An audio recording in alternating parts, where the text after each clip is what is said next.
Vasudevaya. Om Namo Bhagavate Vasudevaya. Hare Krishna, berkaitan dengan hal ini kita akan membaca satu sloka dari bab 7 Srimad Bhagavad Gita menurut aslinya, yang akan langsung baca dan artinya, kemudian penjelasan dari Srila Prabhupada. Balam balavatacaha kamaraga vivarjitam dharma virudho bhutesu kamosmi bharata samaha. Sangat disingkat. Balam balavatacaha kamaraga vivarjitam dharma virudho bhutesu kamosmi bharata samaha. Sri Krishna bersabda, aku adalah kekuatan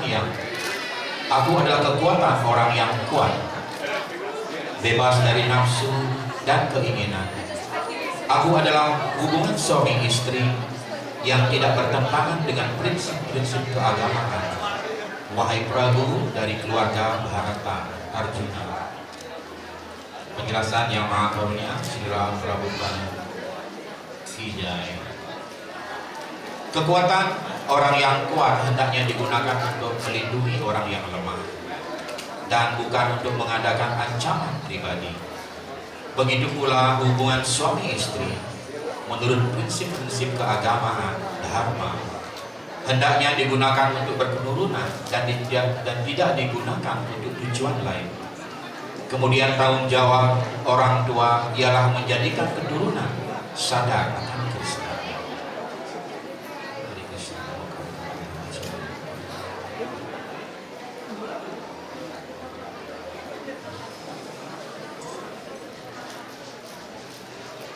Hare Krishna, Prabu dan Mataji.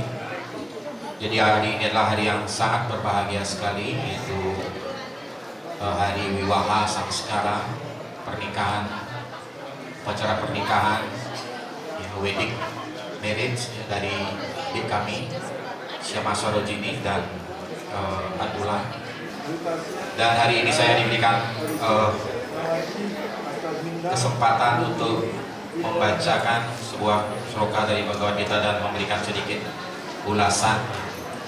Namun saya paham bahwa saya sama sekali tidak memiliki kualifikasi, tetapi atas karunia daripada His Grace Sundarananda Prabhu memberikan pihak kesempatan pada pagi hari ini.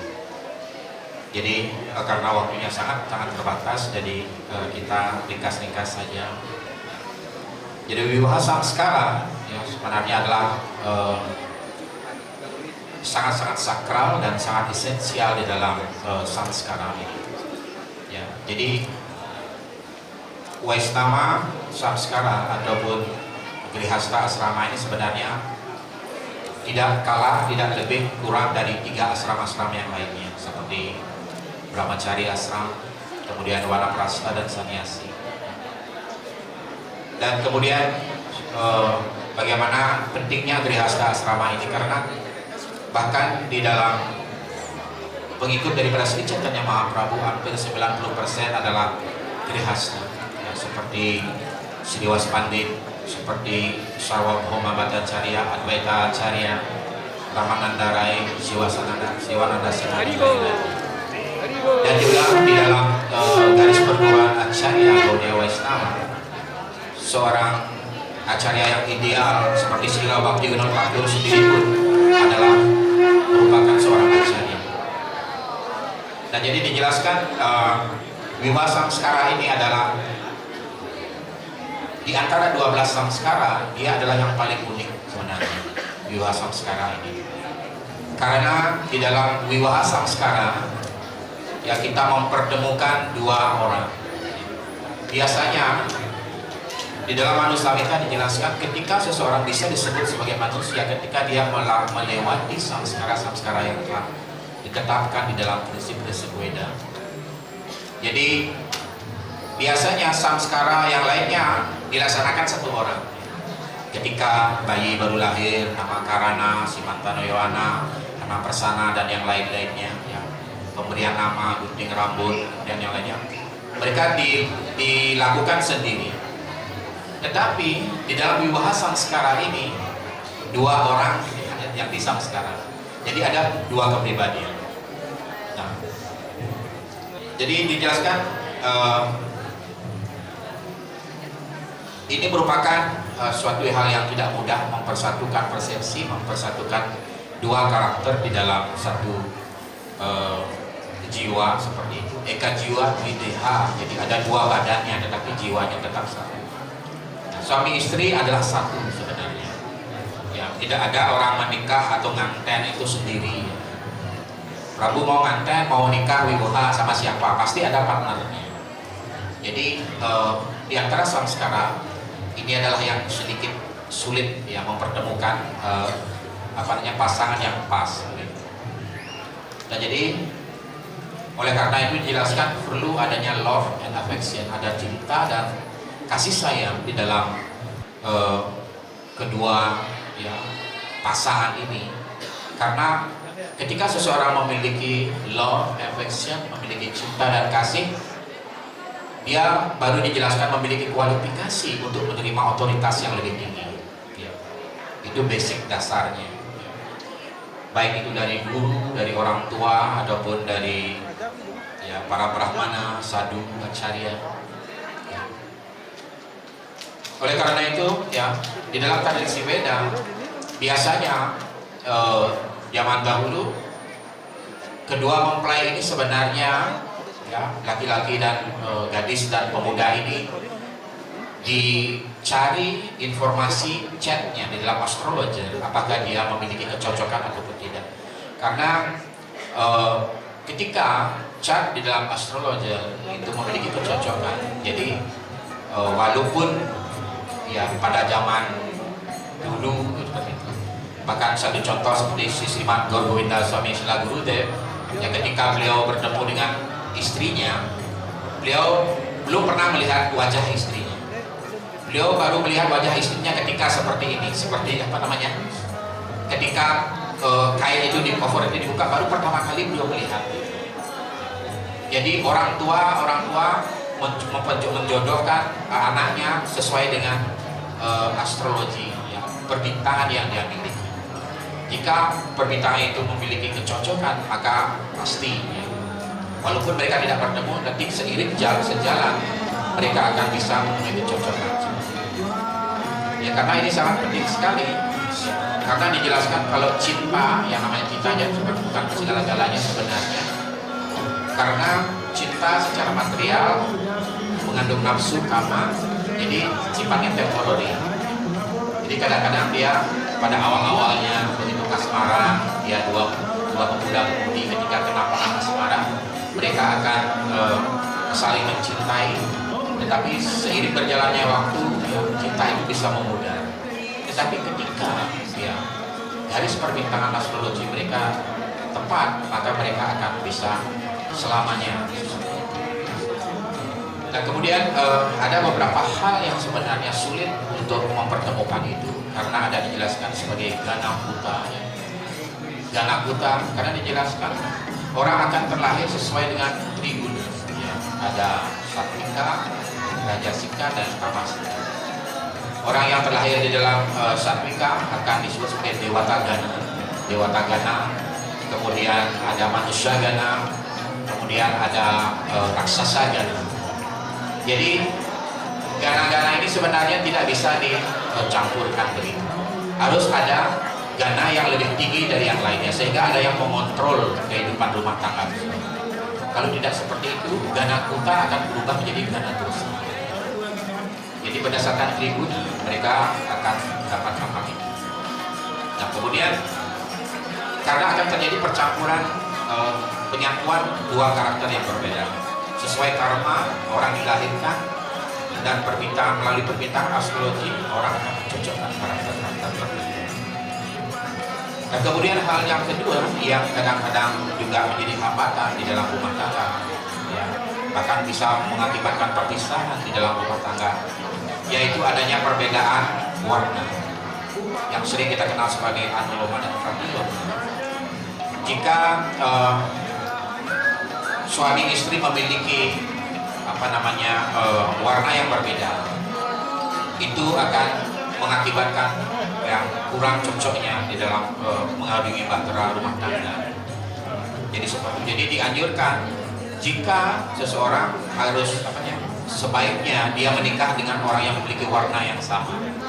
Ya, satu contoh seperti Maran Yayati dan Putri dari Sukracari Dewayani. Kemudian tetapi untungnya bagi zaman orang-orang yang lain, khususnya di zaman Kaliuga ini, jadi tidak ada warna, tidak ada gana seperti itu, karena semua adalah kalau sudra sambawa, maka orang memiliki karakter sudra itu tidak ada. Oleh karena itu dijelaskan jalan keluar daripada problem-problem ini, pertemukan dua pasangan ini adalah ketika mereka bisa menempuh Vaishnava Wiwaha, ataupun dijelaskan sebagai Vaishnava marriage life. Karena dijelaskan ketika seseorang melaksanakan wiwaha berdasarkan aturan Vaishnava, ketika dia menjadi Vaishnava, jadi pernikahan ini seperti beyond semua rule and regulation, semua aturan itu di luar tersebut. Jadi mudah-mudahan pernikahan adik saya Syekh Masarudin dan Abdullah yang dilandasi oleh cinta yang tulus, sehingga dia bisa menerima perintah dari otoritas yang tinggi, yang lebih tinggi. Karena seperti dijelaskan oleh Syekh Gurudev, di dalam kehidupan rumah tangga tidak selamanya selalu dalam kondisi yang sama, ada naik dan turun, ada saatnya kita berada di dalam kecemasan seperti itu. Tetapi sudah menjelaskan sebagai suami kita harus toleransi, sebagai istri kita harus bertoleransi. Toleransi, saya bertoleransi untuk memuaskan si guru dan si istri. Nah, jadi udah jelaskan seperti itu, dan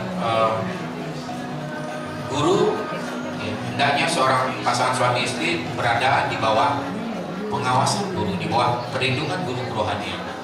Sehingga guru adalah dijelaskan sebagai steering, beliau yang mengendalikan kedua suami istri ini. Sang suami adalah Krishna Das, istri adalah Krishna Dasi. Semua adalah pelayan-pelayan daripada Krishna. Nah, seperti itu. Untuk menyingkat ini, sebenarnya ada beberapa hal yang menarik, banyak hal dari prosesi wiwaha ini.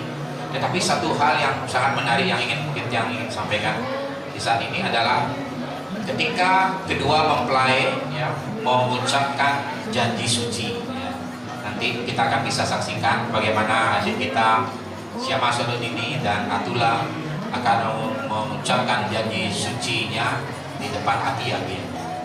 Biasanya ini disebut dengan Sapta Padi. Sapta artinya 7, Padi artinya langkah.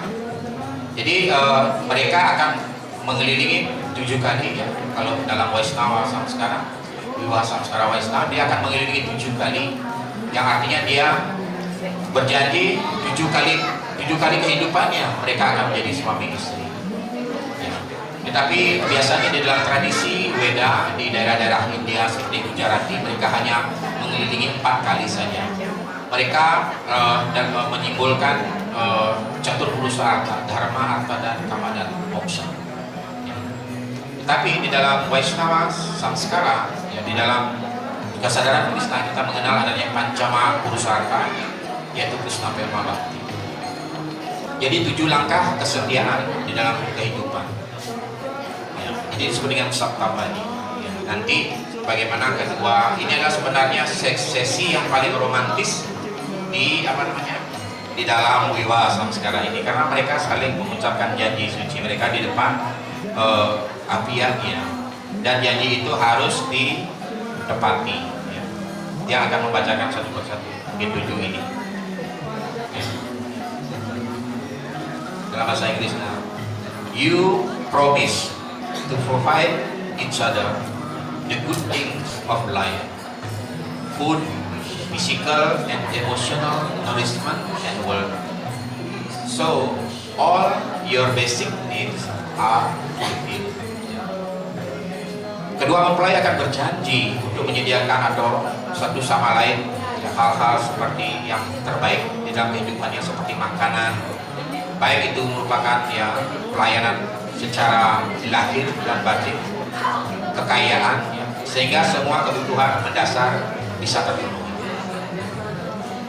You promise to look after each other, praying for each other, physical and mental health and strength. So there is someone to take care of you at all times. Ya, berjanji untuk saling ya, memperhatikan satu sama lain, mendoakan satu sama lain lahir batin, kekuatan dan kesehatan mental. Jadi akan selalu ada yang memperhatikan kita setiap saat. Ya, ini sabta pagi nanti yang artinya yang akan kita dalam prosesi yang akan dilaksanakan oleh kedua mempelai. In this world, you promise to foster affection and liking toward each other, so you will cherish and love, enabling you to become a better person. Ya, berjanji ya, akan tetap menyukai satu sama lain, ya, tidak akan pernah ada kata bosan, sehingga kita merasa dicintai, dan agar memungkinkan kita menjadi pribadi yang lebih baik. Kemudian langkah yang keempat, fourth step, you vow to be lifelong companions, so in good and bad times you are not alone. Berjanji untuk menjadi pasangan yang selalu bersama, jadi dalam keadaan baik maupun buruk kita tidak merasa sendirian. Kemudian dalam langkah yang ketiga, kedua mempelai berjanji, you pray to grow together in thought and in action, to find a common path amidst differing outcomes. Ya, berjanji untuk tumbuh berkembang dan maju bersama. Ya, tidak boleh ada yang satu lebih maju, ya, kemudian istrinya ditinggalkan. Kemudian suaminya kalau istrinya yang lebih maju dalam pengetahuan atau pendapatan, suami yang ditinggalkan. Ya. Jadi tidak ada kata ada yang lebih di atas, ada yang lebih di bawah. Ya. Untuk menemukan jalan yang sama di tengah penampilan yang berbeda. Ya. Walaupun penampilan kita berbeda, laki perempuan, suami istri, ya.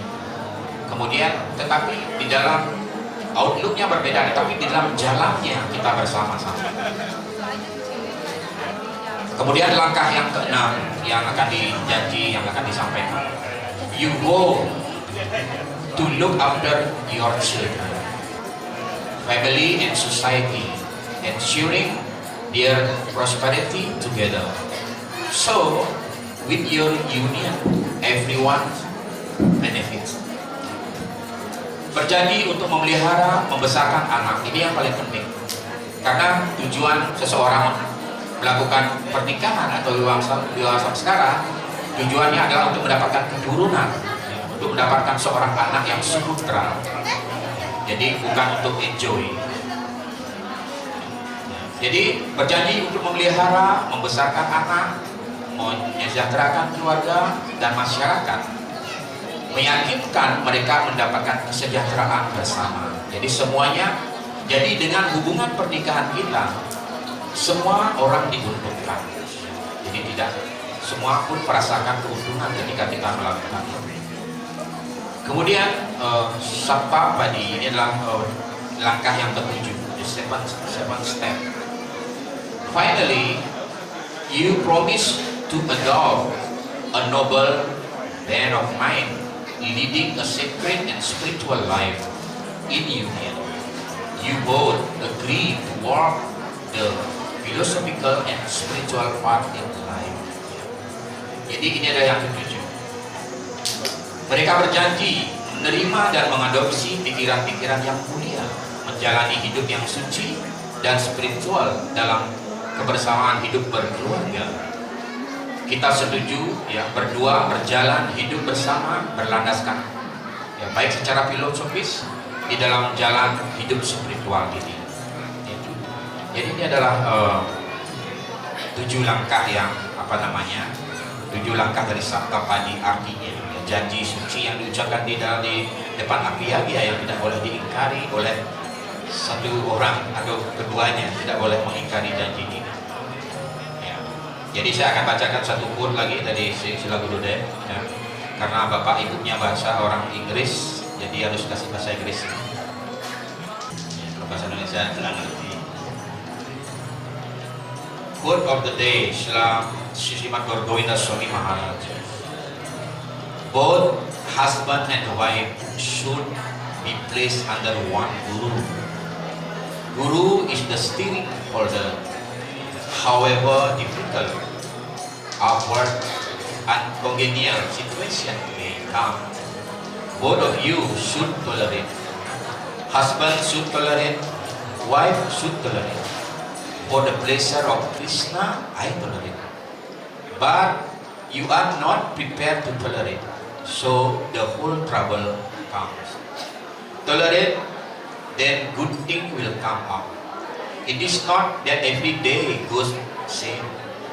Next day, some change has come. Material world means changing.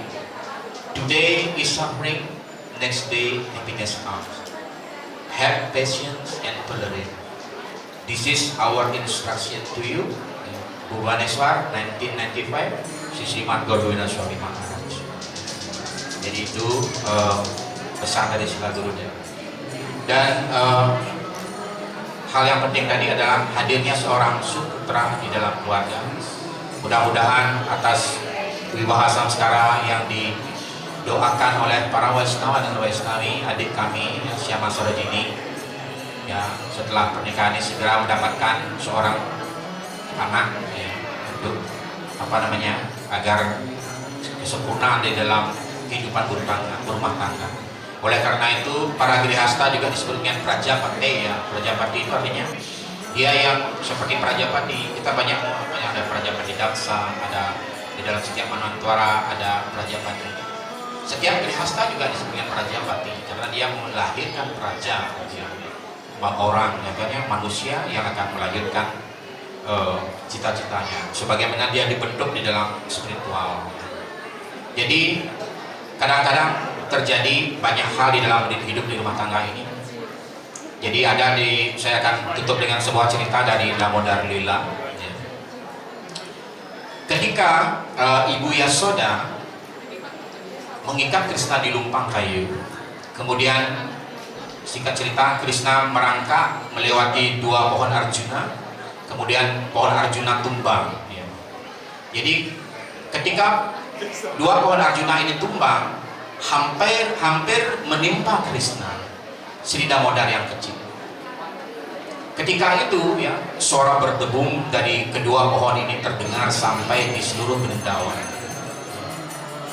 Nah, ketika itu semua penduduk mendekat, ya, baik Ibu Yasoda dan Nanda Maharaj pun mendekat. Ketika melihat bayinya berada di kedua sela-sela pohon itu, kemudian Ibu Yasoda segera mengangkat Krishna. Ibu Yasoda segera mengangkat Krishna, ya, dan Nanda Maharaj datang pada waktu itu. Ketika melihat hal itu, Nanda Maharaj sangat marah sekali dengan Ibu Yasoda. Yasoda, apa yang kamu lakukan? Karena pada waktu itu Ibu Yasoda menghukum Krishna, mengikat Krishna di dalam lumpang kayu.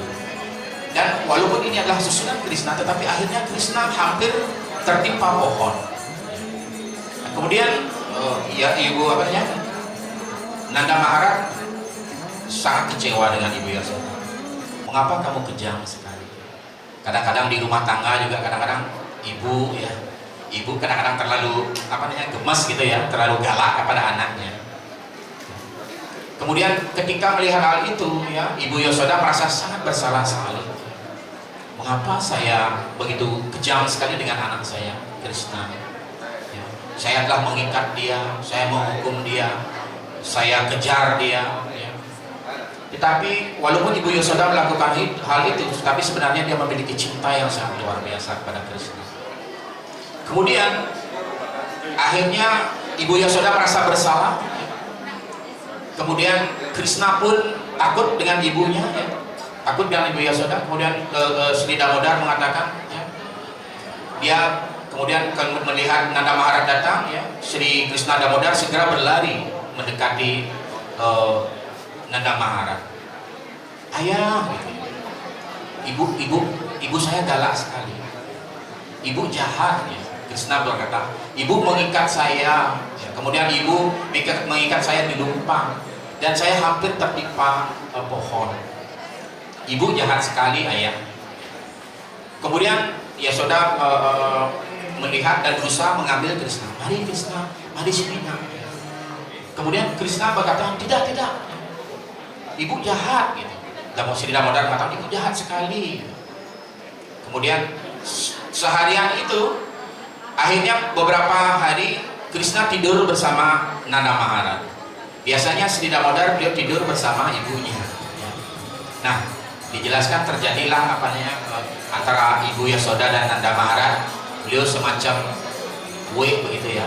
Beliau tidak berbicara beberapa hari, beliau tidak berbicara. Ya, pesannya sendiri-sendiri seperti itu.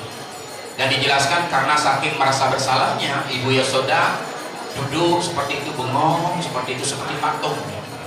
Apa sih yang melakukan hal yang jahat sekali kepada anak saya? Hampir anak saya meninggal.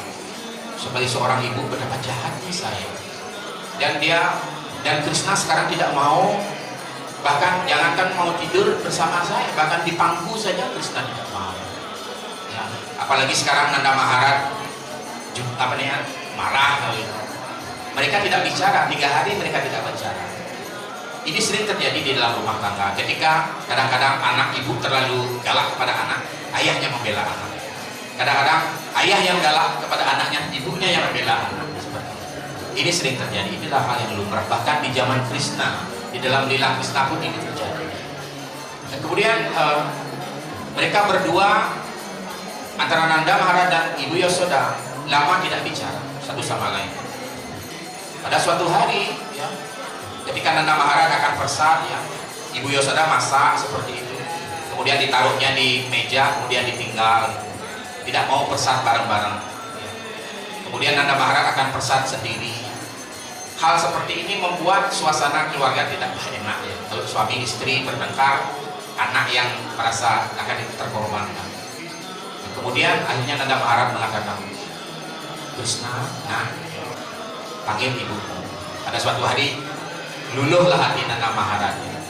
Krishna, nah, panggil ibu.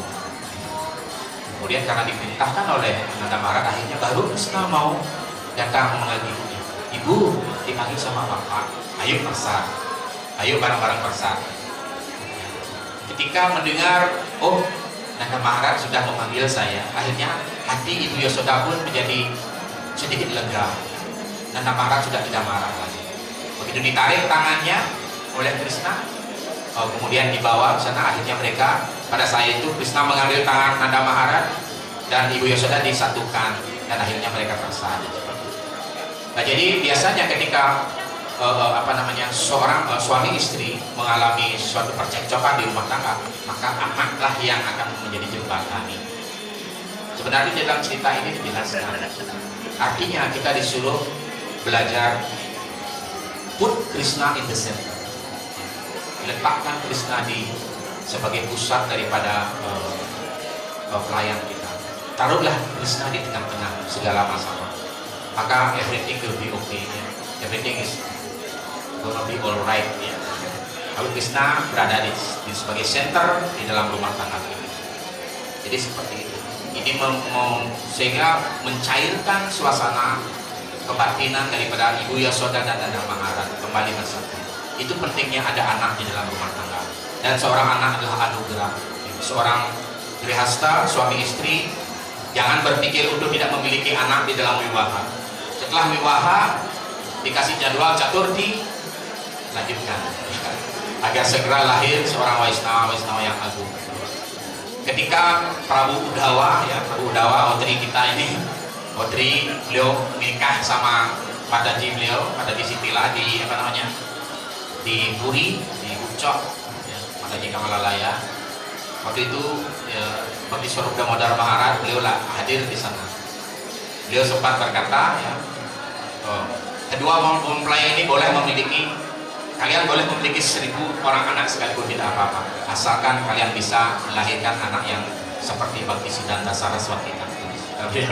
Beliau jawab, kamu bisa melahirkan anak seperti Bhaktisiddhanta Saraswati, ya kamu bisa nyetak 1000 anak. Oke, mungkin itu yang bisa saya sampaikan sedikit, hanya sekedar untuk yang melengkapi acara kita pada siang hari ini. Jadi sekali lagi kami mohon doa Prabu dan Nadaji, para Waisnawa dan Waisnawi, kepada senior Waisnawa yang hadir juga ini, yang memberkati, agar memberkati dan memberikan doa restu kepada kedua mempelai, yang adik kami Atula dan Syama. Dan yang teringat di sebuah cerita bagaimana sebenarnya acara besar yang zamannya Nila Prabu Sundarananda dan Madaji Premanjari. Jadi karena beliau adalah seorang penyembah yang sangat tekun di dalam sejarah Krishna ini, bantuan datang dari segala penjuru. Saya ingat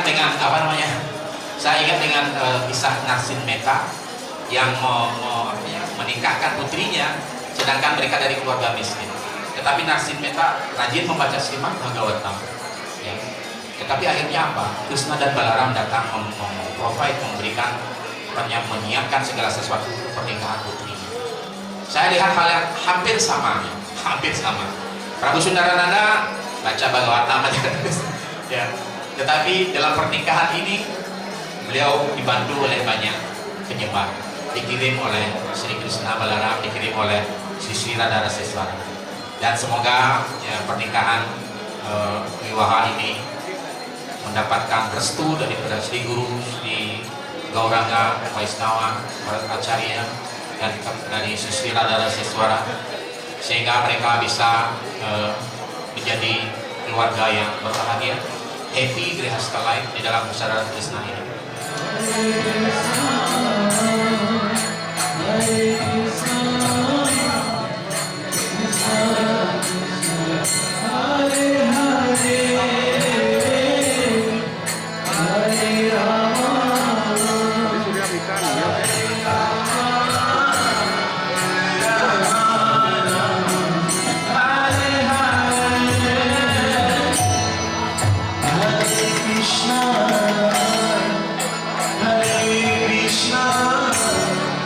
Krishna Krishna Hare Hare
Assalamualaikum warahmatullahi